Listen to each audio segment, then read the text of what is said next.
What's going on, guys? We're going to do a different format today. I've been gone a while. Can't guarantee I'll be back for a lot of reasons, but I was having a thought, wanted to share it with y'all. So I was rereading 1 Samuel recently, where it talks about David.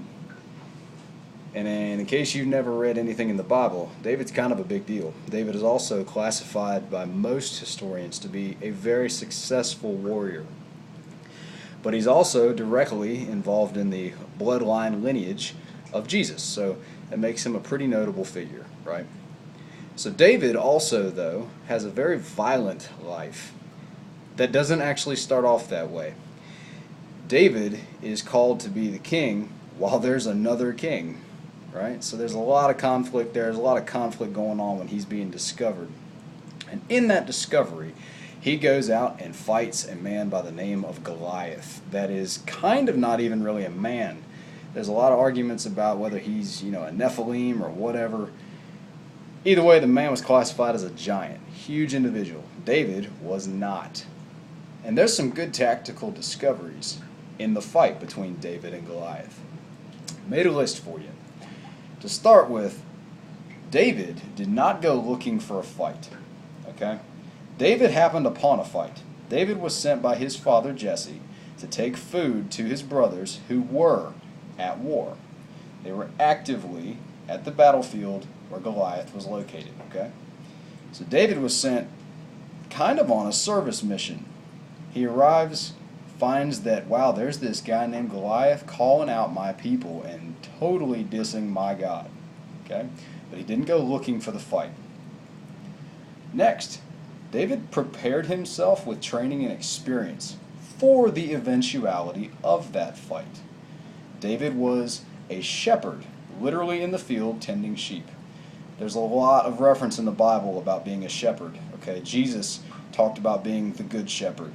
I think there's a good bunch of takeaways from being a shepherd. You are protecting a flock, whether that is people, your family, whatever. You are a protector first. So the preparedness of training and experience, David said that he could strike down the Philistine who was calling out his people and his God because he had struck down lions and bears who had come and attacked his flock previously.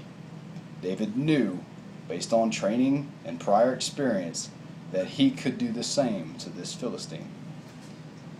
Then David knew what tools to use. David knew what tools he should use. David was given armor and weapons that the king would use, and he said, nope, I can't even walk in these. So he decided to go with what he was familiar with, what he had prior training and experience with. And then he said to himself, I can't walk in these clothes. I need to be agile and mobile, right? So to be agile and mobile, you've got to know your body and your limits. David knew himself. He knew that he was not as strong as some other people may be, and he knew what he was effective fighting in. So he went with a staff, a few stones, and a satchel bag and a sling, and that's what he took to fight. Next, David used distance. Guys, distance is your friend when you're facing a superior fight, okay? Superior fighter, excuse me. Goliath was taught to be huge, weighing himself down with enormous levels of armor, had enormous levels of weapons, okay? To create a balance there, David needed to be agile, mobile, and keep himself away from that physical threat. Also, that goes again with using the sling instead of a sword, okay? Next, you got to recognize armor doesn't cover everything. So some people could say, well, David was leaving himself exposed by not wearing armor, and that may be true. However, David defeated a Philistine that was reportedly wearing a very large, heavy amount of armor because he struck where the armor was not from distance, right? Next, it says that the Philistine and David had some words back and forth briefly, and then the Philistine came to meet David on the battlefield and started toward David. At that point, David ran, it says he ran to that threat. He ran to meet Goliath.